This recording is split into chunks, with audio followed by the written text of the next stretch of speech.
ሰው አያሌው ነው ባል የምኖርበት ቀበሌ ልምጭም ነው። አዎ ሳይከለል በፊት ልቅ ግጦሽ ነበረ። ከብቶች ይለቀቃሉ። ንቃቃት ነው። በክረምትም በጭቃ ይላወሳሉ። ብዙም ለውጥ ደካማ ነበሩ። ቆዳ ብቻ ነበረ ይዘው የሚሄዱት።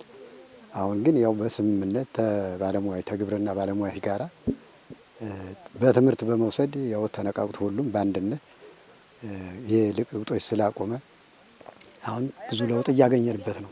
ከብቶችም የተሻለ ጠጉራቸውም ሰውነታቸውም እየመለሰ ደህና እየተጠቀምን ነው።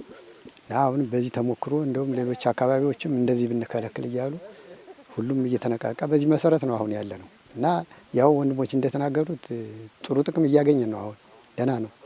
እና በዚሁ ተጠናክሮልን አሁንም ለወደፊቱ ብንቀጥልበት እንዲሁም ሲሆን የተሻለ ቅድም ወንድሜ እንዳለው የተለያዩ ዝርያዎች የፈረንጅ እንትኖች መንግስትም ቢረዳን እኛም በዚያ ተሞክሮ ብናደርግ የተሻለ ይሆናል ብዬ እኔ ተስፋ አደርጋለሁ።